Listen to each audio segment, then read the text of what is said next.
Hi everyone, I'm super excited to host Diana K, partner at Suffolk Tech. I've been following Diana on a LinkedIn for a while and was really looking forward to host you on my show. Mayor, it's great to meet you. And great to be here. Can you walk us through from your college journey till date? What are three career highlights you'd like to share? Yeah, sure. So I went to school for political science and anthropology. So I went to school to be a diplomat originally. I'm from Belarus, lived in Europe, wanted to kind of get more into state work. In college, I had a startup that I founded with a few of my college friends, and that ended up failing within 2 years, which was a huge learning curve. But it kind of got me onto the business path of thinking, hey, this business thing is a lot more fun than maybe paper pushing somewhere at an embassy for a couple of years. No offense, by the way, to anybody who's doing that. So went down the business path, did a lot of things in marketing, and then got into data and kind of marketing analytics and stuff like that, and data science. And so joined Dell in that capacity in sales operations, working on models, predicting next kind of big purchases, and was super curious to kind of learn what a big tech company, kind of how it operates and stuff like that. And that was great. Learned very well. Dell is an incredible company, but a big company, right? And so very quarterly driven, very periodical. And so I was actually looking to leave and maybe join a startup and kind of get back into more of like that problem solving and kind of faster pace. And ended up joining the venture team at Dell instead. And that was really transformative. That group they invest about $200 million per year into enterprise tech, and so they're really great investors, and they fly under the radar of a lot of kind of the top, like the typical VC news and stuff like that. But they're really great investors, and it was incredible to learn from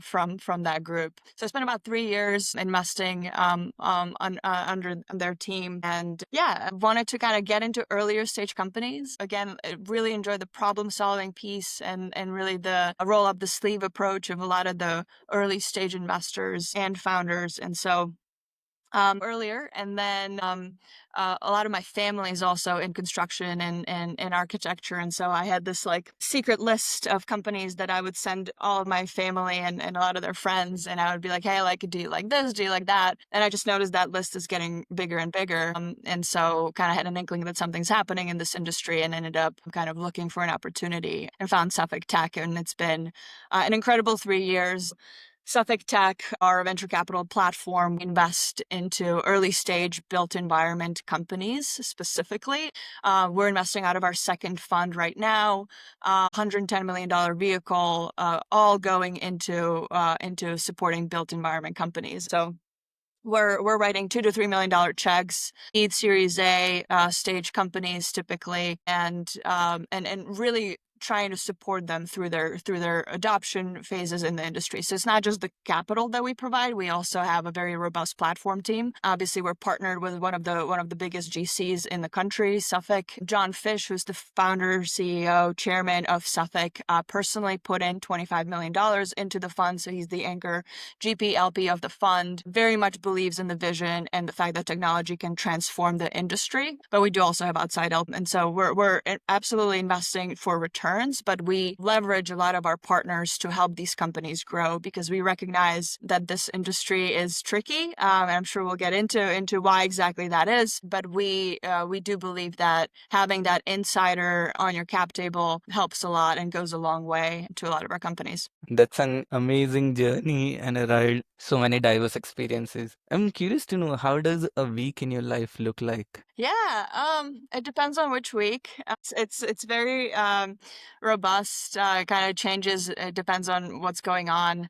My job is to look for companies, so meeting founders, whether that's at a conference or grabbing coffee locally, or traveling to see a few of them specifically in a specific location. So talking to founders is number one, talking to other investors and some of our other partners, understanding what's in the market. So that's the other part. And then doing the work. So looking at markets, looking at some of the thematic trends that we're seeing, doing the actual diligence on the companies, talking to their customers, and customers that we know and we have in our networks. That's and all of that, and depending, the quantity of all those depend on kind of what's going on, whether there's an active deal going on or not. And especially with this AI, there's so many like noise of new startups, rappers. How do you like stay in touch with the trend and also evaluate the startup technically and in a deeper way? Yeah, so I mean, staying in trends, right? Like that, it does change all the time because we talk to a lot of founders and a lot of people who are building the technology. We do tend to hear about where things are going and hearing the trends, and obviously reading and watching everything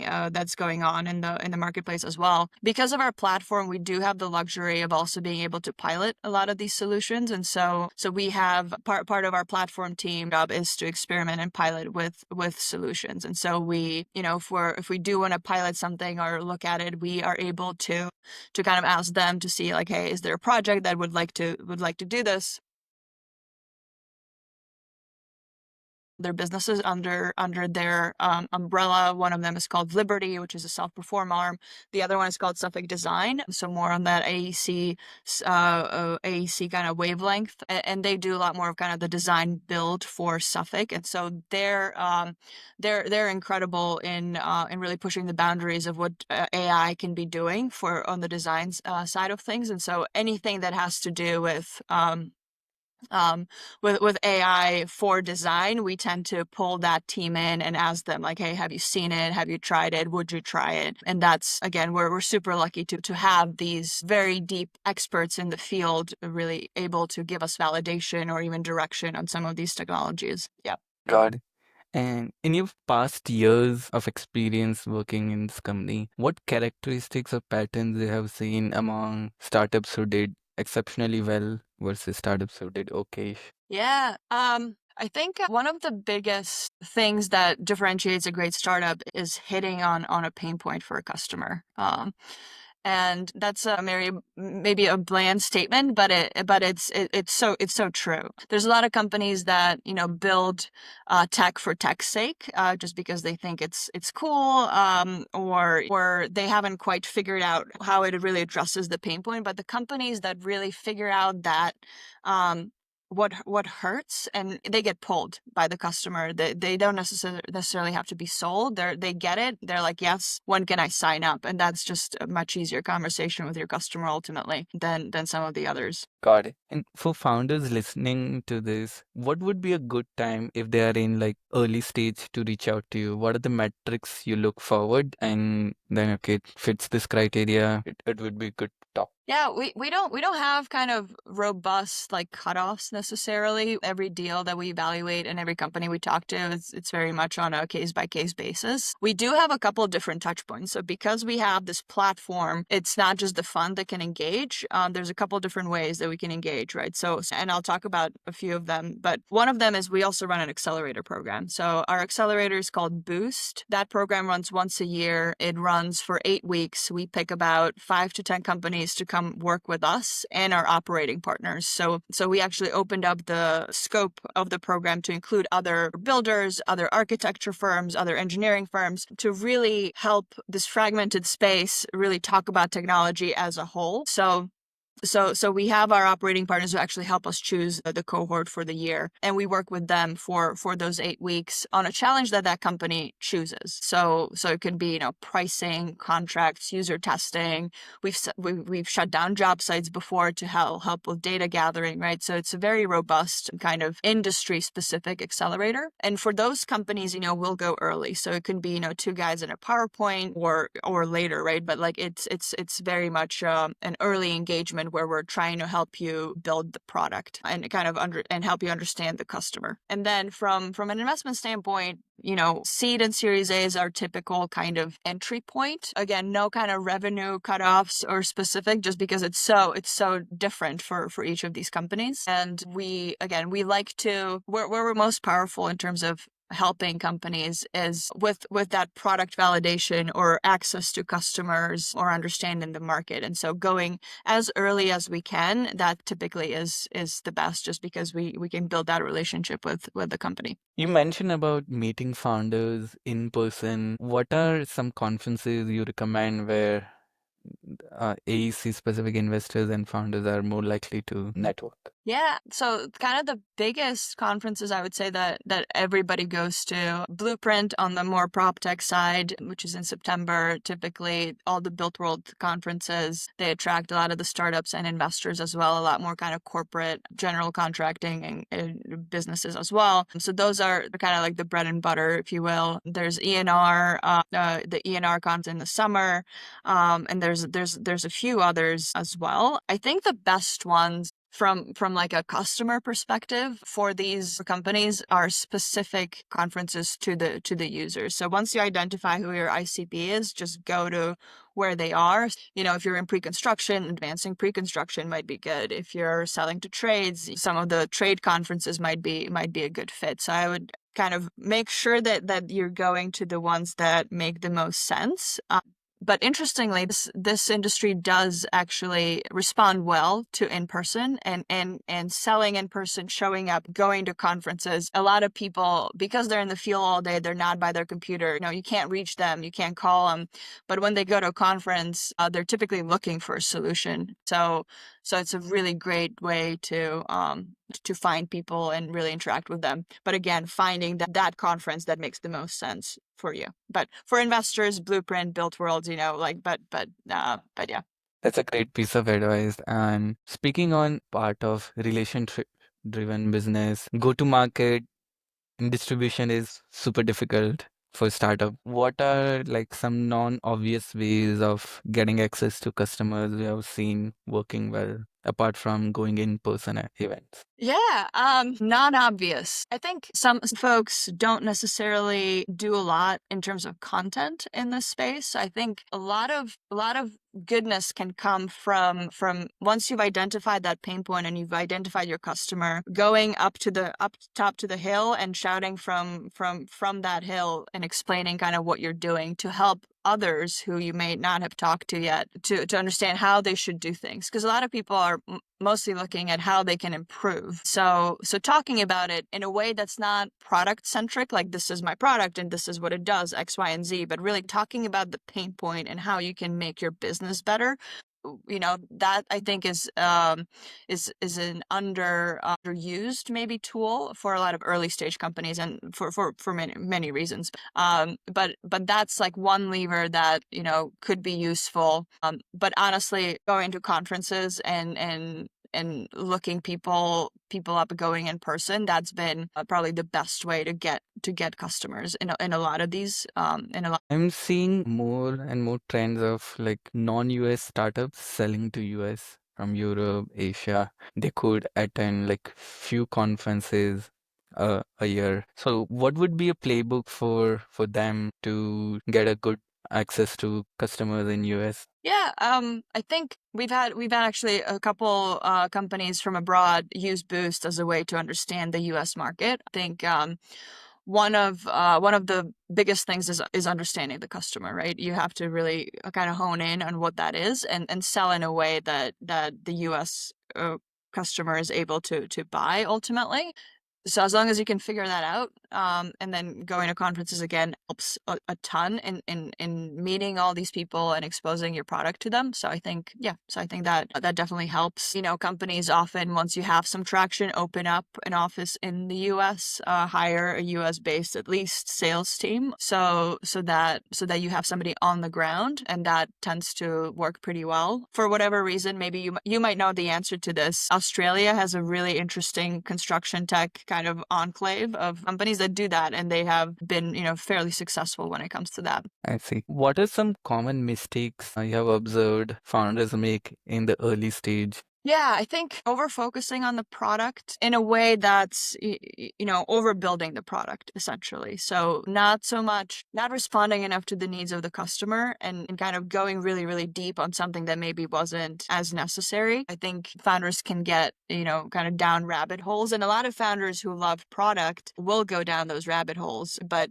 in this industry, subpar technology solution can win if you can find a good way to get to the customer. So keeping an eye on the ball of like, hey, like how am I actually serving these folks is very paramount. And so if we talk from founder's perspective, there is finding customer, then there's a first touch point of that customer, depending on the size of the firm, the sales cycle are long and the buyer persona are different, the user persona are different. Like there's a top down or bottom up approach. So how do like one navigate all this that shorten the sales cycle while still figuring out the product market fit? Yeah. It's even harder in this industry, right? Because you have, you might be selling to a GC, but the solution's actually benefiting the owner. And so then the owner has to be sold on it. And who's doing that sale? Is it you? Is it the GC selling for you? And so it kind of gets, because it's so fragmented, it gets very kind of difficult to figure that out. I think how do you crack it? You're going to have different frequently in this space. You have users be different than people who are actually buying the product. But I think as long as you can find that kind of champion within the space and understand what incentives they have to help you grow, you can kind of scale from there. But you do have to kind of find that one or maybe multiple champions in different kind of places within the ecosystem to help you grow. If you were to teach a class in a university, what topic would you teach and what content? That's a good question. Anything or like focused on VC and architecture? Open-ended. Open-ended. Okay. Yeah. Well, I would love to teach a class on investing. I love this space. I think it's incredible. I think specifically in this industry, there's a lot of transformation coming in people's ways. If it wasn't related to anything I do day to day, though, I've been getting a lot into Persian poetry, and I would love to just spend like a year just even like traveling to Iran, which is unfortunately not maybe the best thing to do right now, but kind of learning more about that. How can someone with EC background, be it like project manager or engineer or architect, become an investor in our field? What should they learn? Yeah, I think a lot of the investment background, either having built a company, understanding of that, some finance background obviously always helps, or product background, right? So a lot of the investment work is so focused on understanding product market fit, understanding how the solution can grow and scale, understanding trends, having an opinion on like where things are going to go, but exposing yourself to a lot of the product or company building and finding founders is kind of paramount. At the end of the day, a lot of the investing work is also very much relationship driven. It's knowing other investors, it's knowing other founders, and so as long as you have those things, that can be helpful. Who would be the top three people in our industry that inspires you? Yeah, that's a good question. So I think Scott Wolf, who was the founder of Levelset, incredible execution on the company, obviously has done an incredible job building his business. So love always talking to him. I think Jay Halliday, who sold Viewpoint for $2 billion, incredible execution again, scaled that business and is a very inspiring individual. I need a third one. Love talking to Dustin Devan as well. So he's now a CEO of one of the companies we've backed, but again, just has an opinion on the space and has done so much for the pre-construction side of things in the space. So I love speaking with him too. What is the best piece of advice you have received till date? Best piece of advice. Yeah, I think it's a good question. I think one of the best ones is, hey, if you're doing it for free, you probably love doing it. So when I was in college, a lot of people were saying like, hey, like go and follow your passion. And I would, sit there and kind of like not understanding like, well, how do I figure out like what is my passion? And finally like it dawned on me like, okay, like if I'm willing to do this for no pay, I'm probably passionate enough to do it. And so building companies, you're not getting paid a whole lot to start. And even if you're starting in VC, you're probably not, you're starting to build your network and stuff like that. You're not necessarily getting paid for those things. And so I'd say that's probably the best piece of advice that I've gathered in the last couple of years is like if you're follow your passion, but the way to find it is that you're essentially doing it ahead of time. Is there anything you wish you would have done differently in life? Hmm. That's an interesting question. No, not really. I wish I had learned French when I was younger. I'm, you know, uh, would love to speak more languages, in general. But no, I mean, life is what it is, and you just have to kind of take it day by day, and go from there. Any book or movie which made a big impact in your life? I'm sure, yes. Let me pick one. Going back to Persian poetry, I had a Persian roommate in college and he told me about Hafez and that kind of put me on the path of learning about all of that. And so Dan Landinsky's translation, or kind of like not quite translation, he kind of wrote his own stuff, but put me on a path of kind of learning more about Hafez and Sufi poetry. And so that's been super interesting for me, more on kind of like, personal level than anything else. So that's been interesting. There's a lot of professional books that I can recommend, but we can get into that later. But yeah, so yeah, I would say yeah, Hafez. Do you listen to podcasts? If yes, what are few you would recommend? Yeah, I do. I love the Acquired podcast, Acquired FM. I think they do a fantastic job, just picking apart a company. And I've listened to them since I started in VC, almost 7 years ago. And they started in a very different format, and they took it into this, very deep, 3, 4, 5 hours deep dives into companies. That's just so useful, and more so than, like a 10-minute, 20, whatever, like even like an hour, just because they really spend a lot of time, and you really get to know the founders and the companies that they talk about. Any other VC in Valley or all over the world which you like to collaborate or work together? I mean, honestly, anyone who's interested in the built world, like, I am so excited about what's going on in this space, and I think there's a lot that can be done in this industry. So yeah, would love to speak with anyone who's interested and wants to learn more. God.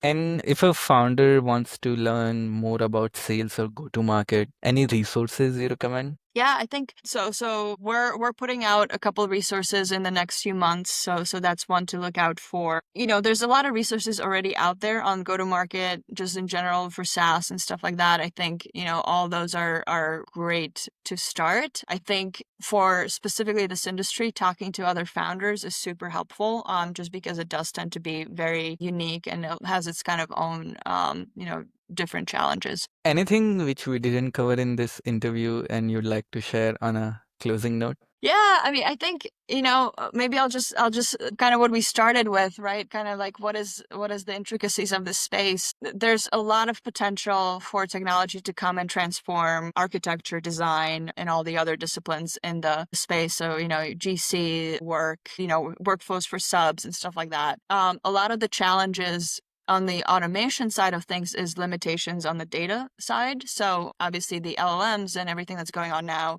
has been possible because of the internet and about the broad availability of text data.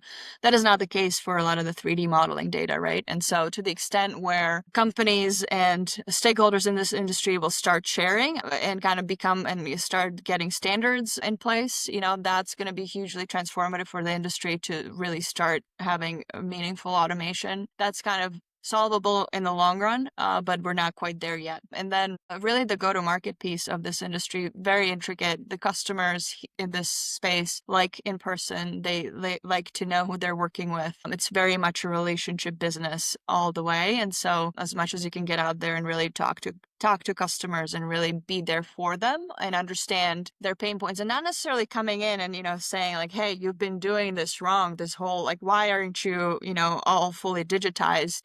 There's a reason for that, and kind of honoring that reason and kind of taking them along for the journey rather than pushing something down their throats if they're not really ready for it.